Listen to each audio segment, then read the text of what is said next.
Let's auto black balance a Canon cinema camera. Hello and thank you for joining me. Today we're going to be going through auto black balancing a Canon cinema camera. Now, auto black balance goes by several different names: black calibration, black shading, and Canon calls it auto black balance. It's a very easy process, and the main reason why you'd want to auto black balance is because it will help you save time in post-production by eliminating a lot of noise, especially if you're capturing in C-Log. Now, this auto black balance procedure is available on all of the Canon cinema line of cameras, not on their DSLRs. But what it effectively does is it maps out from the sensor what the sensor is actually reading and determines what should be black.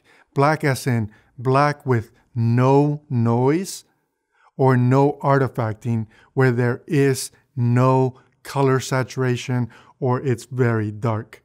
So in gradients, you'll see a lot less noise, and where light transitions, you'll see a lot less noise. Backgrounds, you'll see a lot less noise. Those are the main reasons why it is that you would want to black balance. Now, black balancing is a very easy process. Obviously, you need a camera, and you're going to need one other thing. You're going to need, almost dropped them, the lens cap and the body cap. So the reason for it is that Canon says you should remove the lens and put the body cap on before you black balance. Now, I'm going to share this. I've been around people who work in the academic side of the industry.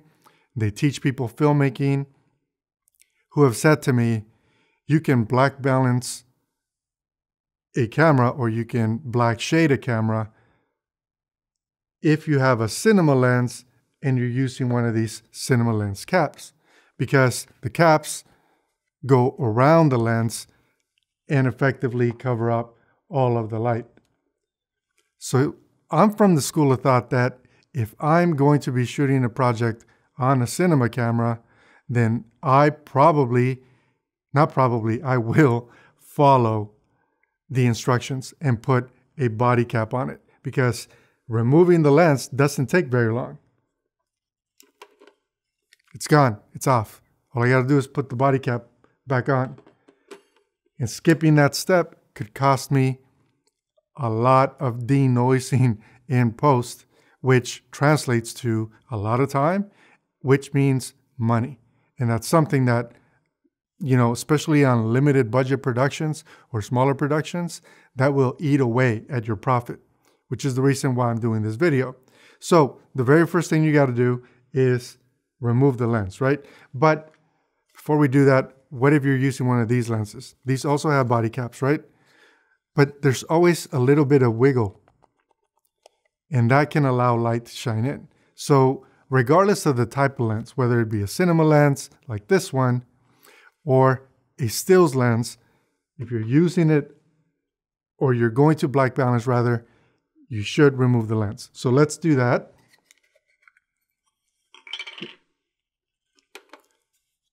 Cap off my lens here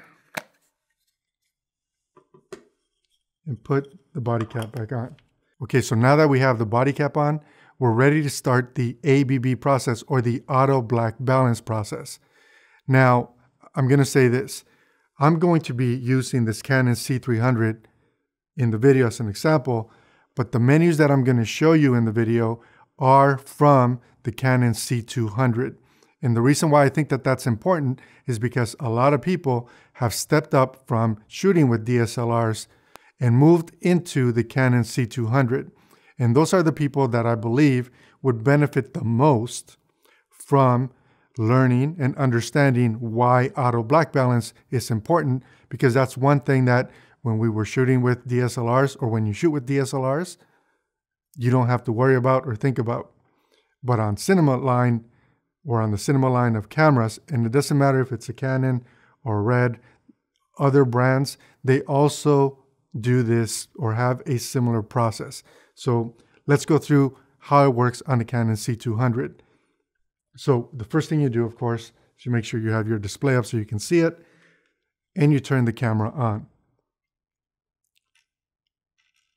Once the camera fires up, you click on the menu button, and under the camera setup menu option, that's how it works on the C300.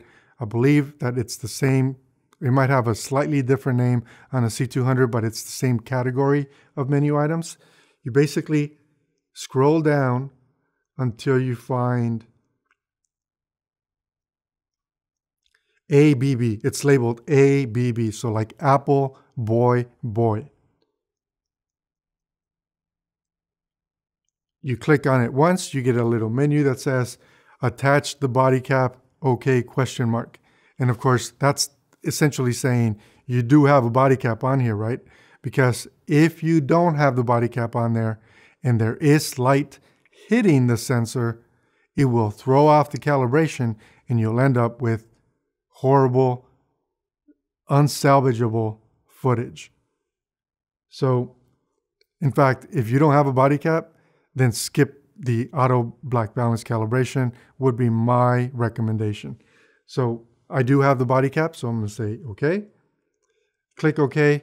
The process starts, and this is in real time, so you guys will see just how fast this is. It's going through. And one more pass.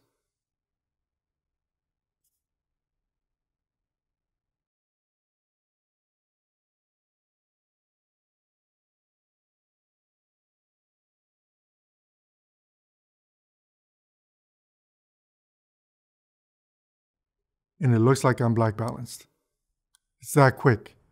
So now all I have to do is basically put my lens back on and I can start shooting. Now, how often should you be black balancing? And the answer to that is every time you're going to shoot, you should be black balancing. So why is that? The main reason is if you're in your studio, there's one temperature, right? If you're traveling with your gear, say to a client site, you put it in your car, you just went through a different temperature. So the sensor and the camera are going through these different temperature ranges of, cold, warm, hotter, colder type of thing. And what we want to do is we want to figure out what that environment is that you're going to be shooting in and then black balance for that environment so that in those settings, in whatever settings, whether it be at a client site or in your studio, at the camera's operating temperature is when you do that black balance. So what I like to do, if I'm going to be shooting on location, then I like to, as soon as I get there, set up my sticks. First thing I do, of course, is make sure that it's level, put my camera on it, and right away start up the camera and just let it run so that it warms up to operating temperature.